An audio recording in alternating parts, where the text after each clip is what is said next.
Bapak-bapak, ibu-ibu dan saudara sekalian, kita pada Selasa yang lalu sudah membahas tentang surat Al-Kautsar yang hanya 3 ayat, tapi isinya sebenarnya padat juga.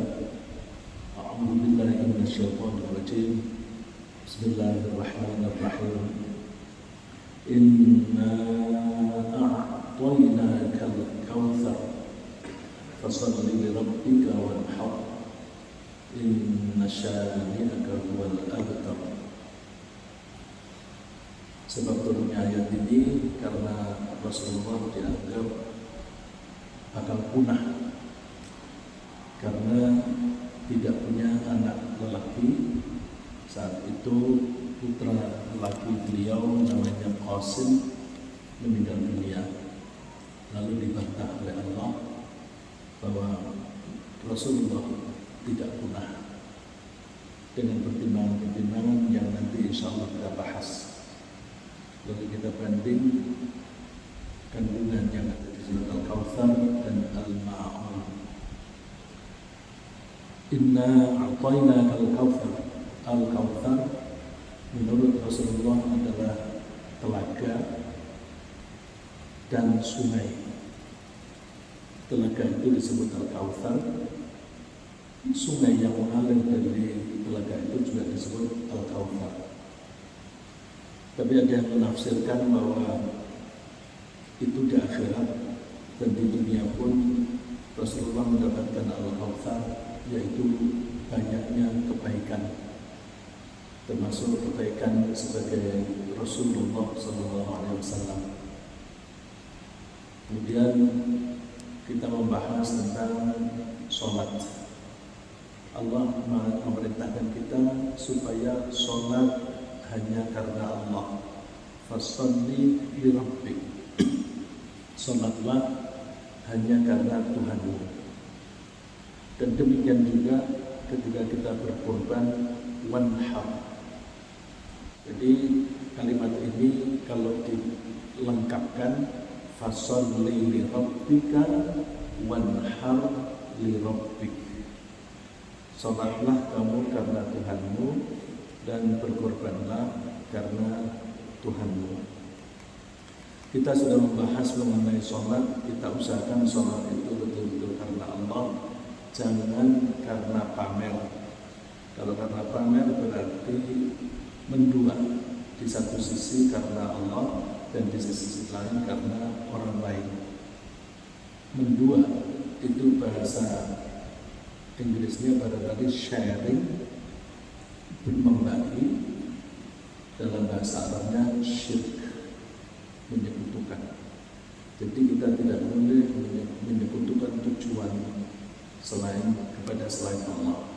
Agar kita bisa khusyuk, kita sebaiknya menenangkan diri sebelum melakukan sholat, antara lain dengan cara berzikir kepada Allah. Wa dzakara asma rabbika wa dzakara asma rabbih fasalla. Dan kita kuatkan komitmen kita, bukan hanya sholat saja, tapi semua ibadah kita, bahkan hidup dan mati kita hanya untuk Allah semata. Untuk membuktikan itu, kita mesti wujudkan dengan perilaku. Kalau ada panggilan sholat, kita cepat-cepat menuju ke sholat. Bahkan kita menyambut sebelum waktunya sholat, kita sudah siap-siap untuk sholat. Kita hindari hal-hal yang merintangi kekhusyuan, antara lain hidangan makanan. Kalau kita bisa sholat dengan khusyuk, maka ada indikator-indikator yang kita bisa tengarai. Antara lain karena sholat itu adalah tunduk kepada Allah, maka impact-nya pada perilaku adalah kita tidak sombong. Kalau ada orang sampai sholat masih suka sombong, berarti sholatnya belum ada impact-nya. Dan juga kalau ada impact-nya, sholat itu selalu berusaha mengingat Allah. Kalau orang selalu ingat kepada Allah, maka dia tidak akan melakukan kejahatan maupun kelakuan yang tidak bisa diterima akal, yang disebut mungkar. Dan mari kita bahas perintah selain sholat, yaitu wanhar, dan berkorbanlah. Wanhar sebenarnya artinya menyembelihlah. Menyembelih binatang yang dimaksudkan untuk kurban. Kurban dalam bahasa Arab berasal dari korban, artinya dekat. Di dalam bahasa Indonesia ada kata korban, tapi rupa-rupanya kata korban bahasa Indonesia tidak sama dengan kurban dalam bahasa Arab. Kalau dalam bahasa Indonesia, berkorban itu artinya kita merelakan sebagian dari benda atau kelompok, kita korbankan, kita relakan untuk kita lepas demi menyelamatkan yang lebih besar.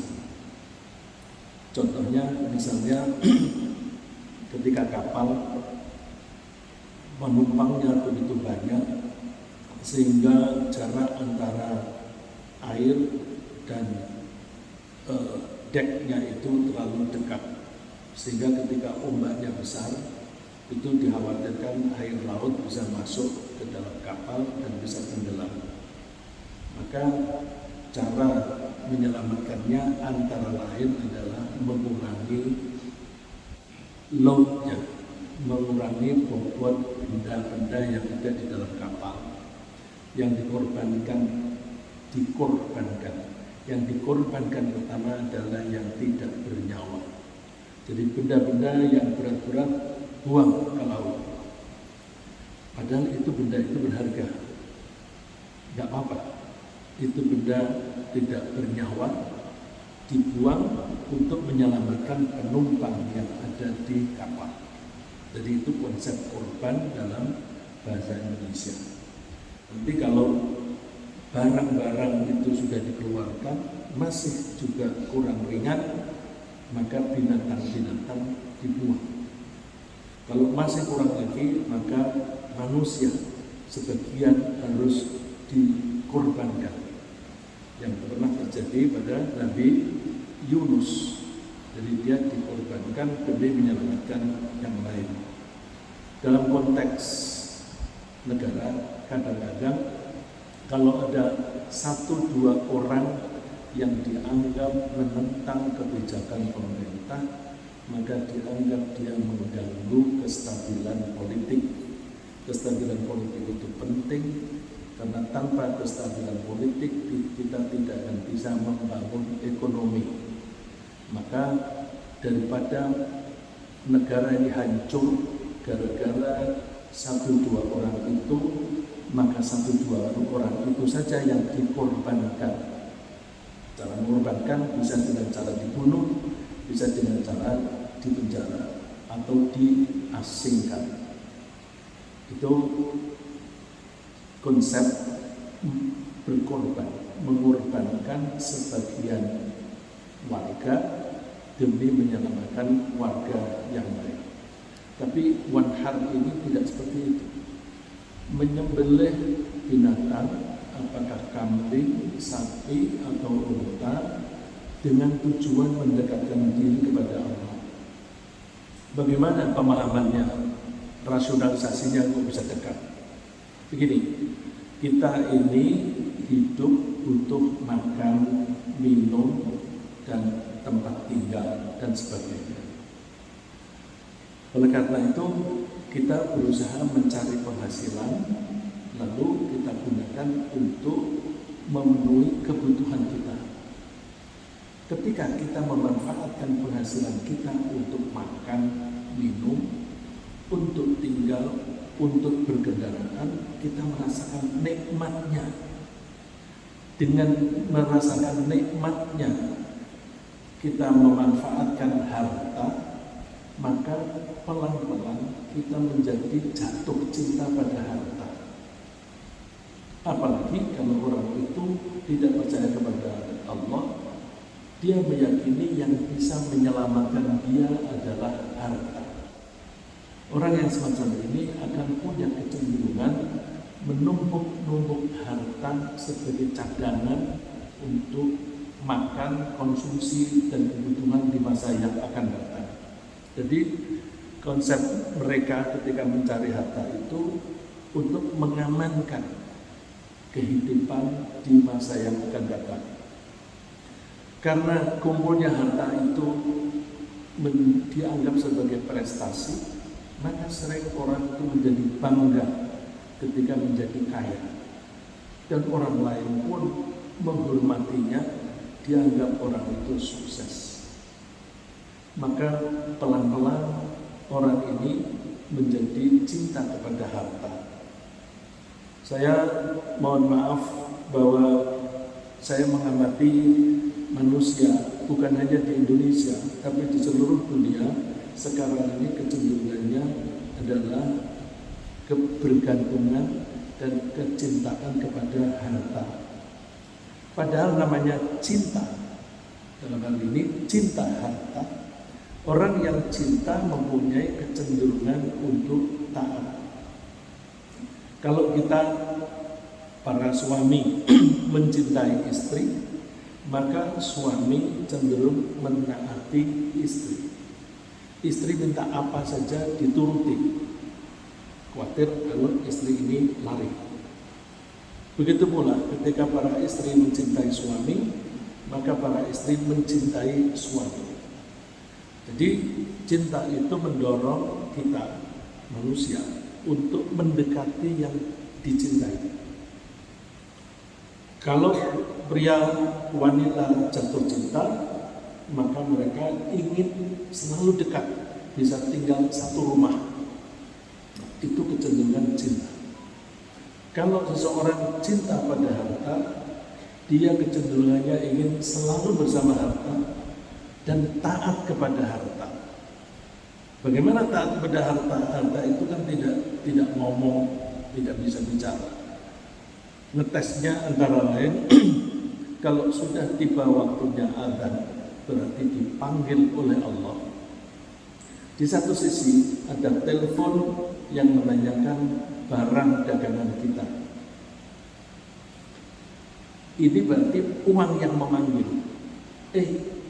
Ini ada duit nih, potensi kamu mendapatkan penghasilan, mendapatkan keuntungan. Jadi ada duit yang manggil-manggil, dan ada Allah yang memanggil-manggil melalui mu'adzin. Mana yang dituruti? Kalau dia lebih mencintai Allah, dia akan menuruti Allah, menuruti panggilan Allah. Tetapi kalau dia lebih cinta kepada harta, dia akan layani calon pembeli itu, artinya dia taat kepada harta. Harta bisa membuat kita makin jauh dari Allah. Ada panggilan dari Allah, tidak dipenuhi. Ada panggilan duit, dipenuhi. Jadi kalau misalnya Allah itu ada di sisi sana, duit ada di sisi yang lain, maka orang itu akan mendekati duit atau harta makin jauh kepada Allah. Kita harus mencintai hanya Allah saja. Allah saja, bukan hanya mencintai Allah lebih dari yang lain, tetapi mencintai Allah saja. Allah berfirman, "Wa minan nasi may yattakhidhu min dunillahi andada." Di antara manusia ada orang yang menjadikan sekutu bagi Allah. Di kalimat itu tidak ada kata menyembah. Wa minan nasi may yattakhidhu min dunillahi andada. Di antara manusia ada yang menjadikan sekutu selain Allah. Apa yang dilakukan? Yuhibbunahum. Mereka mencintai. Wa minan nasi may yattakhidhu min dunillahi andada yuhibbunahum ka hubbillah. Mencintai sekutu itu sama dengan cintanya kepada Allah. walladzina amanu asyaddu hubban lillah. Sedangkan namanya orang yang mukmin itu lebih cinta kepada Allah.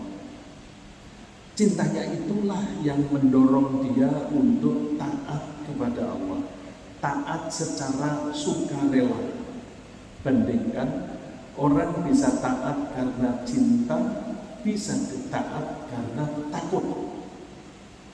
Kalau taat karena takut itu masih kepentingan diri. Aku takut karena aku nanti bisa dihukum, lalu aku tidak mau dihukum. Tapi kalau karena cinta, bertemunya saja, berkomunikasinya saja, itu menghasilkan kenikmatan. Kenikmatan itu menjadi dorongan internal atau internal motivation, sehingga iman yang benar adalah iman yang disertai dengan cinta kepada Allah. Dan orang yang bisa mengabdi kepada Allah atau beribadah kepada Allah karena cinta, dia akan merasakan nikmatnya cinta, nikmatnya beribadah. Seperti halnya kalau kita ditelepon oleh orang yang kita sukai, kita cenderung berbicara banyak-banyak. Ini orang ini ngomong apa sih? Tidak begitu penting, tapi ngomong terus. Karena dia mencintai kita, dia berusaha memperpanjang komunikasi. Kalau kita cinta kepada Allah, kita berusaha memperpanjang komunikasi kita dengan Allah. Mumpung aku ketemu dengan Allah, membaca banyak-banyak, membaca tasbih yang banyak, pelan-pelan, membaca Al-Quran juga kalau waktunya cukup dibaca yang panjang, hanya karena ingin menikmati berkomunikasi dengan yang kita cintai. Nah, korban itu membuktikan kepada Allah, saya tidak mencintai harta. Ini buktinya.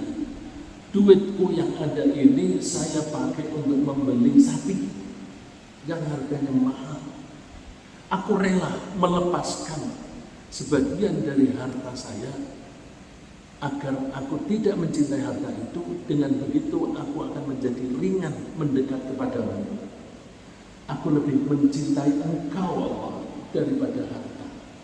Maka dengan korban, dengan menyembelih itu, kita menjauhkan diri dari harta, mendekatkan diri kepada Allah. Itulah targetnya. Oleh karena itu, orang berkorban itu tujuannya adalah kedekatan kepada Allah. Kedekatan kepada Allah itu caranya dengan menaati Allah. Menaati Allah itu dengan cara melaksanakan perintahnya dan meninggalkan larangannya. Kalau kita melaksanakan perintah Allah dan meninggalkan larangannya, itu namanya takwa. Jadi oleh karena itu, korban itu yang sampai kepada Allah itu bukan dagingnya atau darahnya, tapi ketakwaannya. La yanalallaha luhumuha wala dima'uha. Tidak sampai kepada Allah dagingnya maupun darahnya binatang itu. Walakin yanaluhu taqwa, tapi yang sampai kepada Allah adalah ketakwaan. Jadi dengan begitu kita bisa memahami bahwa menyembelih binatang itu artinya berkorban, mendekatkan diri kepada Allah. Berkorban ini adalah ajaran yang diwariskan oleh Nabi Ibrahim. Nabi Ibrahim diperintah oleh Allah. Nabi Ibrahim itu tinggalnya yang lebih permanen di daerah Syam. Kemungkinan adalah di daerah Palestina. Dengan bukti bahwa kuburan Nabi Ibrahim itu adanya di Hebron. Hebron itu daerah Palestina yang diambil oleh Israel. Kemudian Nabi Ibrahim itu punya istri dua, Sarah yang pertama yang dibawa dari Babylon. Dan Nabi Ibrahim itu asalnya dari Babil. Kemudian karena dia dibakar oleh raja, tapi beliau selamat, dan raja dan penduduknya masih tetap tidak mau mengikuti dia, maka Nabi Ibrahim hijrahnya ke Syam atau ke Palestina. Kemudian Nabi Ibrahim menikah lagi dengan wanita namanya Hajar. Ternyata yang melahirkan anak duluan adalah yang Hajar, yang bernama Ismail. Karena berpuluh-puluh tahun Nabi Ibrahim tidak punya anak, maka kerinduannya ingin punya anak itu membuat dia cinta, sayang sekali kepada anak satu-satunya ini. Dan sebelumnya waktu dia ingin mempunyai anak, dia menyatakan kepada Allah bahwa Allah, aku lebih mencintai engkau daripada apapun. Kalaupun aku punya anak, aku akan tetap lebih mencintai engkau daripada anak itu. Lalu setelah berpuluh-puluh tahun tidak punya anak, Nabi Ibrahim diberi anak, lalu dia sangat mencintai anak itu. Lalu Allah menguji, mana buktinya kamu lebih mencintai anakmu atau aku? Lalu diperintah untuk menyembelih. Perintah itu datangnya melalui mimpi. Banyak perintah-perintah kepada para nabi sebelum Nabi Muhammad SAW itu melalui mimpi. Dan menurut Rasulullah, mimpi itu 1/20 dari kenabian. Artinya ada sekitar 5% mimpi itu yang benar-benar dari Allah, hanya 5% atau bahkan lebih kecil. Maka kalau kita mimpi jangan buru-buru dianggap serius, karena sebagian besar itu bukan datang dari Allah. Nah, Nabi Ibrahim mimpi diperintahkan untuk menyembelih Ismail, satu-satunya anak dan satu-satunya yang laki-laki. Kemudian beliau membuktikan bahwa beliau sanggup ditinggalkan oleh anak, tapi ini ekstrim melalui penyembelihan. Lalu beliau berangkat ke Mina. Mereka Nabi Ismail itu tinggalnya di Makkah, karena begitu Nabi Ismail bayi lahir dan kemudian masa bayi, Allah memerintahkan Nabi Ibrahim membawa Hajar dan anaknya yang bayi itu ke Makkah untuk tinggal di Makkah. Jangan berspekulasi. Kita tidak boleh berspekulasi bahwa Nabi Ibrahim punya anak dari istri kedua. Ini bisa menghasilkan kecemburuan dari suami dari istri yang pertama. Tidak begitu. Karena di dalam Al-Quran dijelaskan oleh Allah, Nabi Ibrahim mengakui bahwa Allah, aku menempatkan keluargaku di tanah yang gersang, yang tidak ada pepohonan, yaitu di Mekah, padang pasir, tidak ada pohon, tidak ada air. Rabbana liyuqimus shalah. Tuhan, kami menempatkan keluarga di sana untuk menegakkan sholat. Jadi memang Allah sudah mendesain, Nabi Ibrahim mempunyai anak, nanti ditempatkan di Mekah supaya bisa menegakkan sholat. Nah, setelah Nabi Ismail itu besar, dewasa, bersama-sama dengan Nabi Ibrahim membangun Ka'bah. Namun sebelum itu, ketika kira-kira Nabi Ismail itu berumur 13, menurut para ahli tafsir itu Nabi Ismail kira-kira umur 13, terus Nabi Ibrahim mimpi menyembelih, dan anak itu sudah diajak berunding. Nah, kurang lebih kalau kita terjemahkan, aku mimpi disuruh menyembelih engkau. Bagaimana pendapatnya? Anak ini tahu bahwa bapaknya adalah seorang nabi. Ya abad, hai bapak, if'al ma tu'mar, laksanakan apa yang kau diperintah. Satajiduni insyaallah minas sabirin. engkau akan mendapatkan aku, insya Allah sabar menghadapi itu. Lalu berangkatlah mereka berdua ke Mina.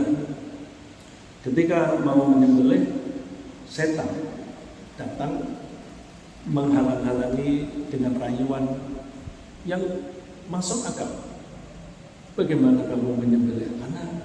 Itu anakmu sendiri, anak satu-satunya. Lalu Nabi Ibrahim paham bahwa itu setan. Lalu Nabi Ibrahim berusaha melempar kepada setan itu. Nah, lemparan ini diabadikan dengan melempar jamrah. Bahasa Arabnya jamrah, bahasa Indonesianya jumroh.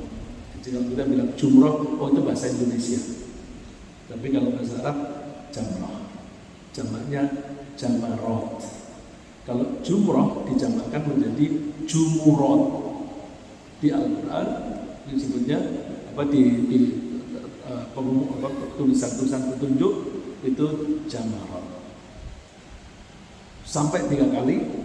Lalu akhirnya beliau begitu seriusnya mau menyembelih, dia dipanggil oleh Allah melalui malaikatnya dari belakang. Ibrahim, qad saddaqta ru'ya, engkau telah membenarkan mimpimu itu. Cukup. Artinya tidak usah kamu sembelih. Tidak usah kamu sembelih.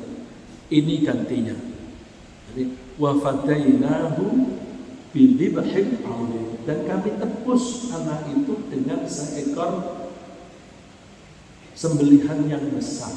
Di sini memakai kata dhibhin. Dhibhin itu sembelihan, artinya binatang yang siap sembelih. Nah, menurut penjelasan para ulama, binatangnya itu adalah biri-biri yang gemuk. Maka kalau kita berkorban menyembelih biri-biri, diniati mengikuti sunnah Nabi Ibrahim. Jadi bukan Nabi Ibrahim itu menyembelih Nabi Ismail kemudian tahu-tahu berubah menjadi kambing, bukan. Panggilan itu sebelum menyembelih. Jadi Allah memanggilnya melalui malaikat, lalu menyatakan bahwa qad saddaqta ru'ya, kamu sudah membuktikan bahwa kamu mengimani perintah Allah. Cukup. Wa fadainahu bidhibhin 'azim, kami ganti. Jadi yang disembelih oleh Nabi Ibrahim itu kambing.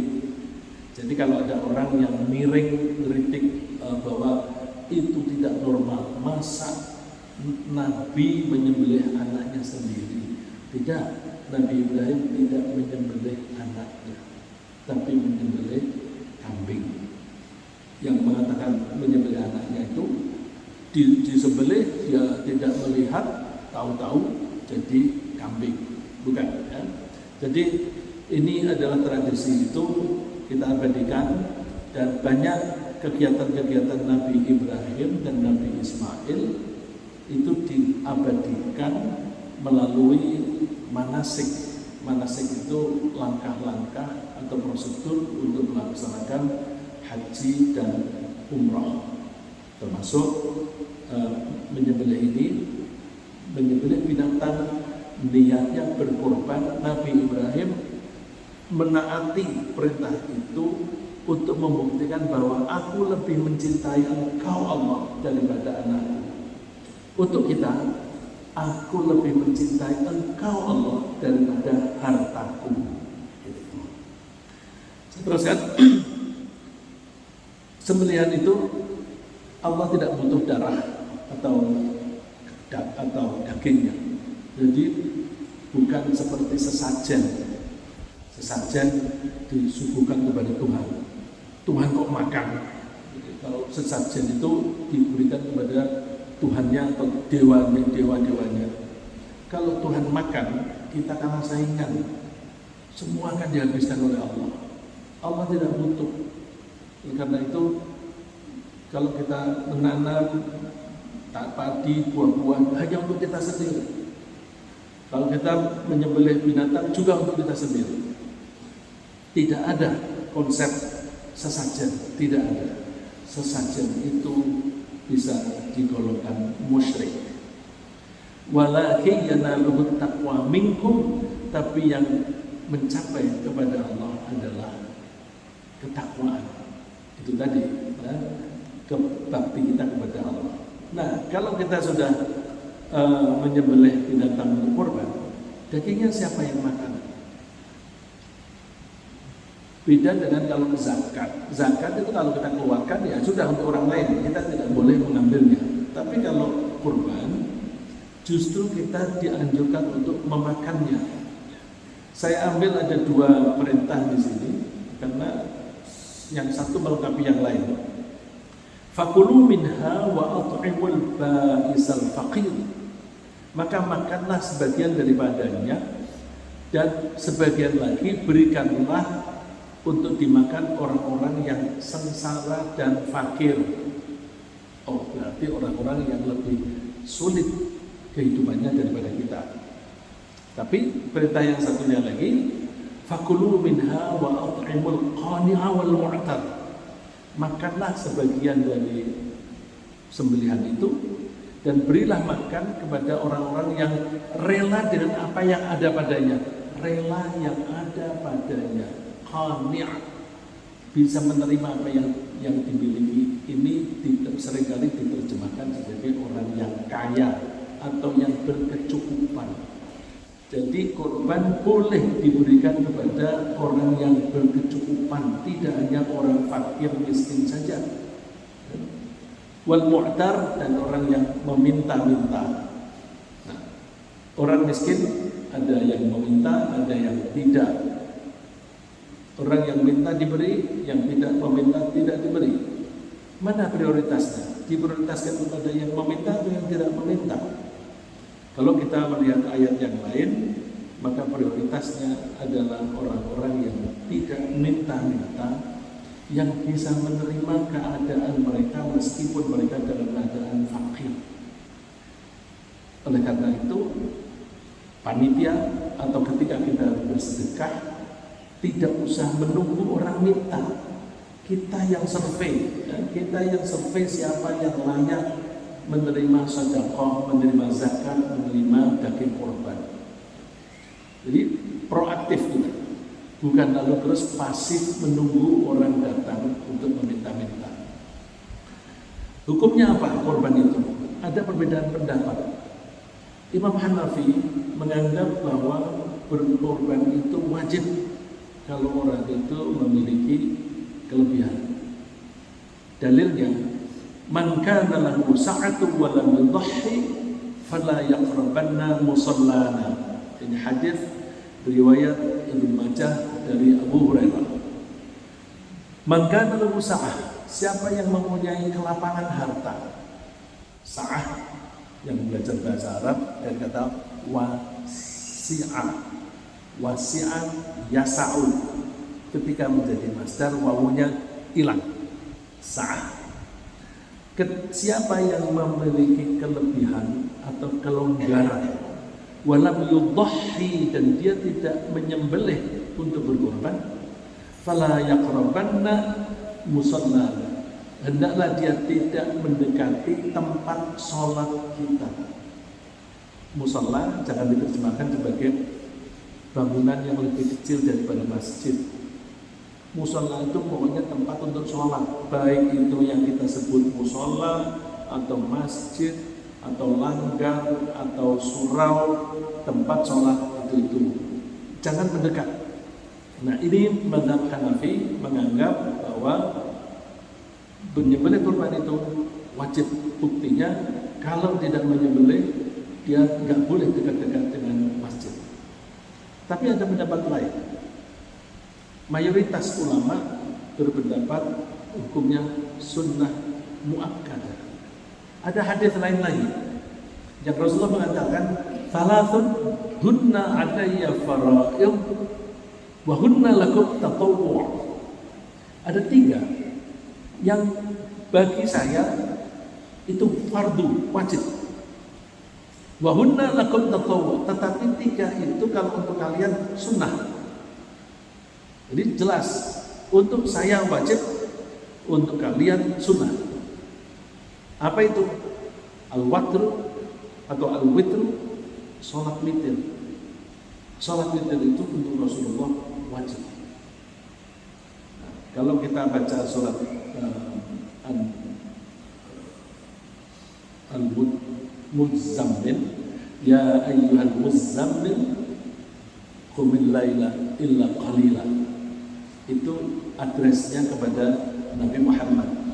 Wahai orang yang berselimut, qumil laila illa qalila, berdirilah untuk sholat di waktu malam kecuali sedikit. Nah, itu berarti wajib bagi Rasulullah.